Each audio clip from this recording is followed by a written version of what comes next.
साहब अपना समय भूल गए। अपराधियों को सीधा संरक्षण।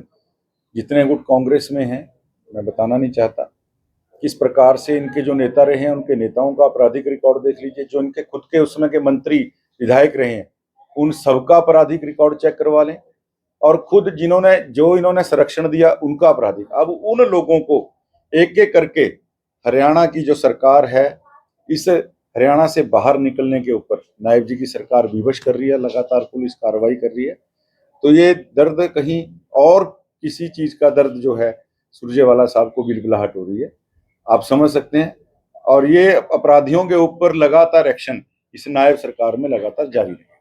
हर वीरवार को जनसुनवाई के नाते जो भी मेरी विधानसभा के सम्मानित साथी हैं, लोग हैं, तो हम एक जनसुनवाई कार्यक्रम के नाते लगातार हर वीरवार को यहाँ बैठते हैं और अपनी अपनी समस्याएं लेके कोई भी व्यक्ति किसी भी इलाके से आ सकता है।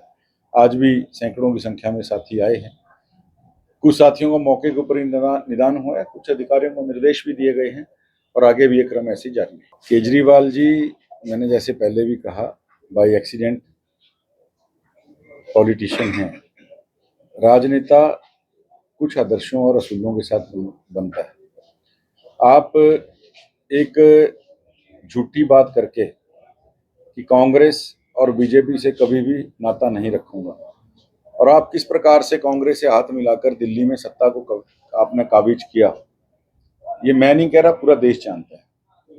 और जिस प्रकार की झूठ की राजनीति आपने लगातार से दिल्ली में की है, अब दिल्ली के अंदर भारतीय जनता पार्टी की ट्रिपल इंजन की सरकार लगातार दिल्ली को आगे बढ़ाने के लिए, जो आपने इतने सालों के अंदर दिल्ली को लगातार पीछे धकेलने का काम किया, उनको आगे बढ़ाने के लिए दिल्ली को एक स्थिर सरकार जो मिली है, जिस प्रकार से एक देश की राजधानी का कद होना चाहिए, एक राज्य के नाते उसका मैं समझता हूँ सुविधाएं होनी चाहिए, आपने उन मामले में बिल्कुल आप पिछड़े।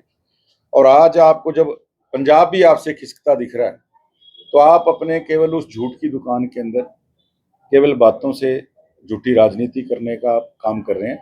माननीय अमित शाह जी, माननीय मोदी जी और माननीय रेखा गुप्ता जी लगातार दिल्ली को इस देश की राजधानी के नाते लगातार आगे बढ़ाने में लगे हैं और लगातार उसकी चिंता करें।